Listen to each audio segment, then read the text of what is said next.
We are live and good evening, YouTube land and veterans alike, veterans and YouTube land alike as well. Thank you for tuning in to another live broadcast here at 500 South Russell Street, Forrest City, Arkansas, 72335, and we are all veterans empowerment and service incorporation. I just want to make a quick live stream today. Um, as you see the title, Why Do I Need Help with My VA Claim or Appeal? Well, first of all, you need to understand when you're filling out a claim or a appeal, let's stick with the claim first. I'm going to do it in two parts. I'm going to do a claim and appeal.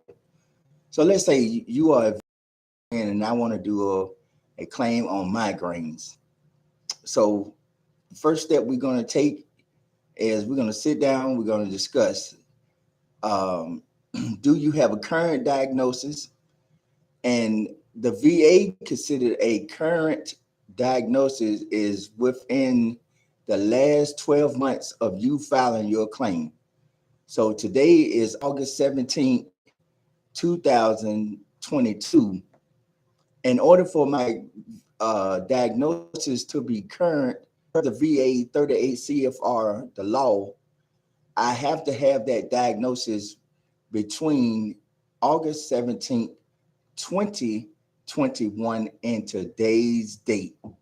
It has to meet somewhere off in between those date, today's date being the latter of the dates, and that's what they consider current. Anything outside of that is still a diagnosis, but they just don't rate it as a current diagnosis. Now, once you have your diagnosis, we look at the 38 CFR, which is the law, which is what the VA should be following, which is their letter of the law, the 38 CFR Part 4, the schedule of rating disability. We go and we find a section for migraine headaches, and we look at it and we say, okay, cool. You're diagnosed with migraine headaches. We look at what it says for 0%. Do you fit that bill? Look at what it says for 10%. Do you fit the bill for 10%? 20%, 30%, 40, 50, 60, 70, 80, all the way up to 100%. We look at each category to see, do you fit the bill for what we're applying for? If you do not fit the bill for what we're applying for, then there's no need for us to apply for it altogether. We're just wasting time. Now, there have been cases where I've sent in where it showed that the veteran didn't meet the bill, but we were able to get medical evidence down the road, uh, and it showed that they did later on. But every VA claim is on a case by case basis. Now, once we know about the categories, do you fit in the percentage wise? Now we start looking at your daily symptoms and how severe do you have them. So we know that I know personally from dealing with migraines, veterans that have migraines, and they say, okay, um, the doctor don't believe that I have migraines. They're counting as something else, high blood pressure, or how do I get around that? Well, you need to start keeping a daily journal. A daily journal will suffice that. And this is just for migraines uh, that I'm talking about. You go and every time you have a migraine headache, I know it may sound dumb to you, and you may not feel like doing this each time it does, but I'm telling you, it's going to help you out in the long run. Every time you get a headache, especially a migraine headache, you write down that date and that time, and you keep a journal of it. What did you do? Uh, what did you do to alleviate it? If it got alleviated, did you have to go to the emergency room? Were you able to take a power nap and it went away? What happened? What brought it on if you can? If you can't explain what brought it on, then that's fine. The simple fact that you keep in a journal that on August 17th, 2022 at 12:48 p.m. I had a migraine headache so bad that I had to go home from work. I couldn't work, couldn't volunteer, couldn't do anything. I was sensitive to light.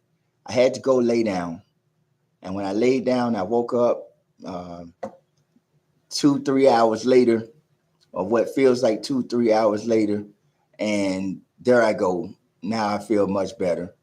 I'm gonna try to do something if I can, and that's just what it is. When you turn in, when we fax off your paperwork to Janesville, Wisconsin, to the Evidence Intake Center for your claim, we are telling the VA that you are who you are and that you have a current diagnosis. If we're going for a direct service connection, we're telling them that you are who you are, that you have a current diagnosis or you have a diagnosis, you had a military event, injury, or disease, and that you have a nexus tying the two together. And this is how we're going to prove your service connection. Along with that, if we're going for migraine headaches, we're going to turn that journal in as well. Now, I want you veterans to understand that there is a very powerful tool that a lot of you all don't have access to, that you should have access to, and I want you to go and get access to. And that's called My Healthy Vet. You can't make it to the doctor all the time. You don't want to go to the doctor all the time.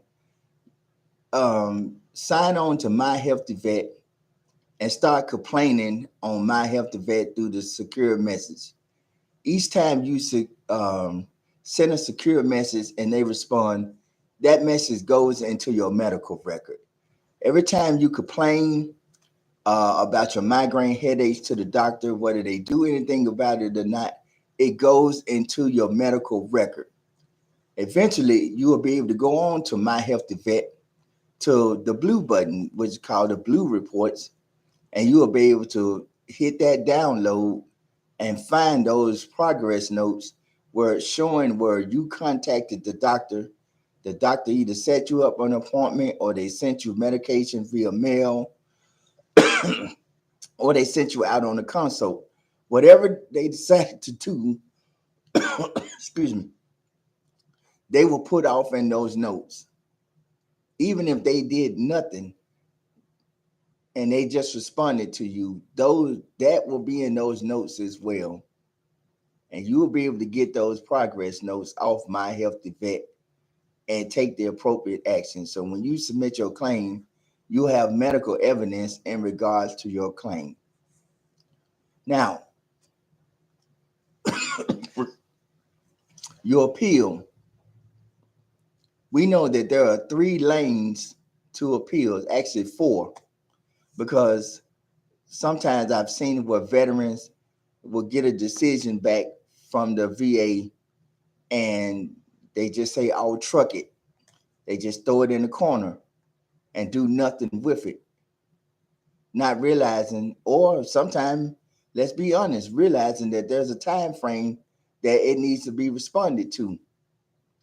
And when you do nothing, you shoot yourself in the foot, because in order to do anything with that claim, should you decide to do nothing, you got to reopen it, and reopen a decision requires a supplemental claim. Now, the supplemental claim is a good thing, but it requires you to have new and relevant information. New meaning the VA has never seen it before, and relevant meaning that had they had it at the time that it was decision making time, it would have made or break your case. So if you don't have that, you have nothing. You dead in the water. Now, the higher review. I'm not a real big fan of the higher review. Uh, I've done one higher review to see what it was like, but the goal behind a higher review is you have to understand it's like buying a car, as is car. The higher review is a as is review, meaning that somebody is gonna higher than a regular rater, a senior rater is gonna take that review, your decision, and review it just like that. Review it with no new evidence added to it. You can't add anything new. I don't care if you got a new diagnosis that will help you out. According to a higher level review, it is simply as is. They're going to get your folder, give it to somebody different. When they give it to the next person, that's it. They take it just as it is. However long it takes them to get through it, they get through it. Then they make a decision, and there you go. Another decision is made. And it may not be a different outcome. That one person could see it the same way the very first person saw it, but it is as is. They're not calling you. You're not gonna be able to call them. You're not gonna be able to send any evidence to the Janesville. You're not gonna be able to send any evidence to the regional office. You're not gonna be able to contact your VSO and say, "Hey, slip this in through the back door." None of that is gonna work. It's simply gonna be as is. They're gonna get your claim. They're gonna get your review, and they're gonna tackle it just like it is. Now, why would I do a higher review if that's the case? Now, normally you would do a higher review and the for one reason and one reason only. Let's say you filed your claim and you gave the VA all the necessary medical evidence that you needed to file your claim to make a decision with, and they just totally disregarded the medical evidence or the lay evidence that you gave them, and you can prove for a fact that you turned in your evidence in time, and they disregarded it and they made a decision anyway. A higher review at that point will be warranted to say, hey, look, I already gave you the medical evidence. I don't have any more evidence. You disregarded it. Please go back and review my claim again and review the decision that you made. Once they do that, if that's the case, then your claim should be granted. You should get that 10%, 20%, 30%, 60%, however the case may be, with the back pay that it took long for them to adjudicate your appeal as well. Now, the NOD, the VA Form 10182, notice of disagreement, decision review, that goes straight to the board. Now, you can use or you cannot use an attorney with this, but I recommend to each and every veteran that if you're going to go the board route where you request a hearing, that you use an attorney or someone qualified to sit in with you under that virtual hearing. I'm going to tell you right here and right now, being 100% honest, I am not qualified to be under a virtual hearing. I can assist you to get ready for it, but I have not done enough to feel comfortable with telling a veteran that I can honestly go in and do a virtual hearing with you without tripping you up. It's very important that you have the qualified person or people with you when you're doing this, because this can make or break your claim.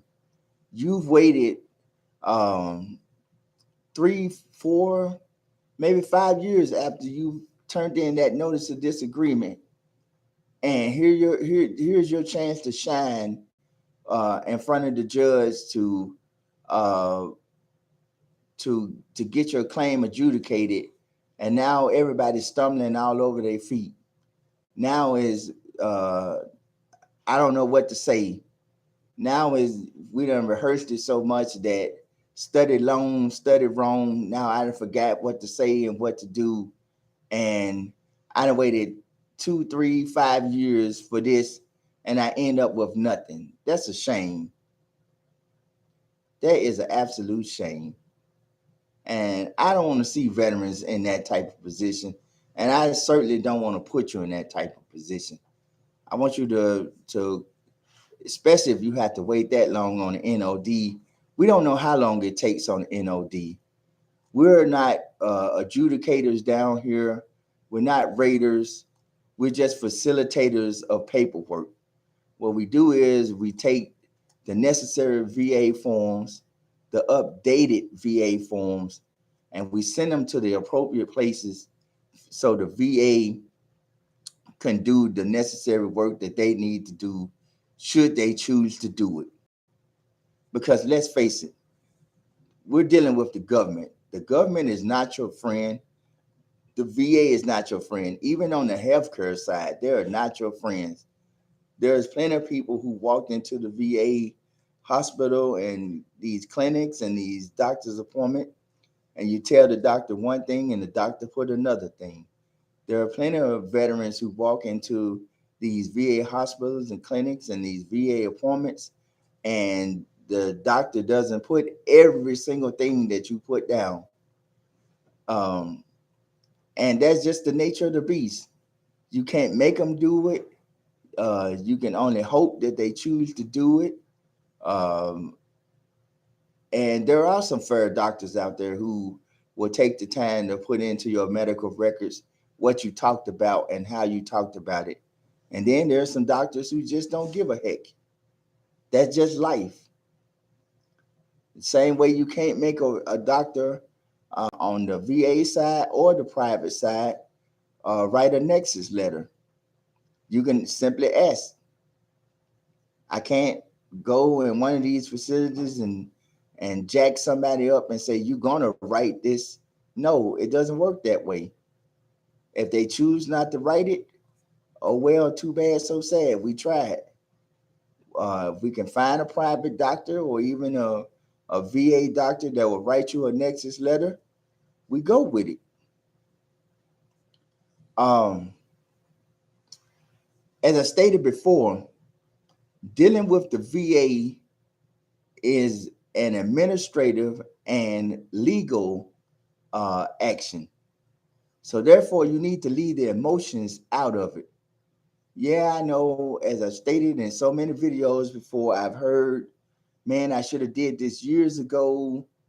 Um, man, I've been here, I've been there. Everybody's saying the same old thing. Guess what? This is no longer years ago. You're right here, right today.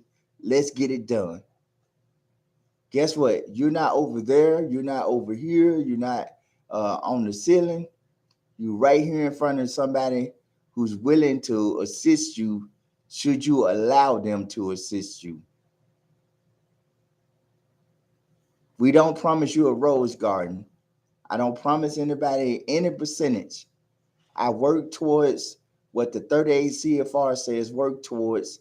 And if I don't get what I think you deserve or what I see that the evidence called for, then we take one of the three appeal lanes, the supplemental claim for within 1 year, or we use the supplemental claim to reopen your denied decision that's passed of 1 year, the higher level review, or the NOD, the 10182 decision review notice of disagreement. We have so many ways to go. When the VA contacts you, contact us, especially when there's something in correspondence that needs to go back to them so we can go and handle it accordingly. Please don't just show up. We have signs that says you must have an appointment in order to be seen by VA, by VSO. We're all volunteers down here. So therefore, we're not trying to hop, skip, and jump. Even if we were on pay schedule, we're still not here to hop, skip, and jump for veterans. We're going to get your claim done. We're going to assist you with your claim, with your appeal, in a professional and timely manner.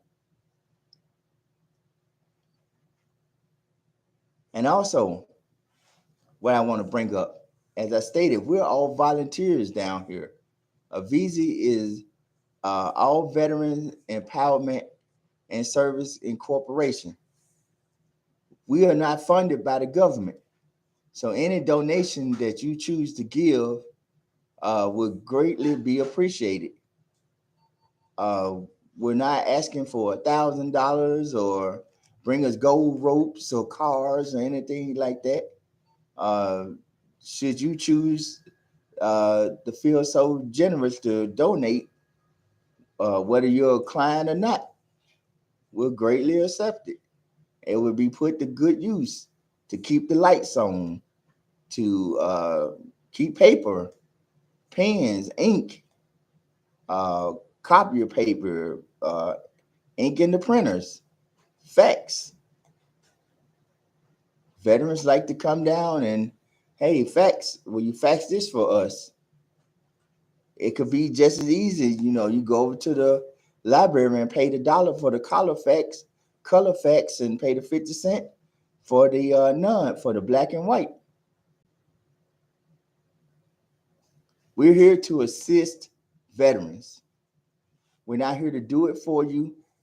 We're not here to ask you to do it for us. We're here to assist you in your claim. The claims we are currently working on now, the big ticket items are the Blue Water veterans, then the Camp Lejeune contaminated water veterans, and our Agent Orange veterans, the veterans who went to Vietnam under the Nemers. We will accept all claims that are valid, and we will diligently work towards all claims that are valid. If you do not have a claim, we will definitely let you know that you don't have a claim. And then there could be the times when I'm wrong, where I don't see a claim, but I'll still write it up and submit it to the VA and let them tell me that either you have a claim or you don't have a claim. And we go from there. But we won't shut any veterans out. When you come to us, we're gonna, like I said, we're gonna diligently do our due diligence to make sure that your claim or appeal go forward in a timely and professional manner.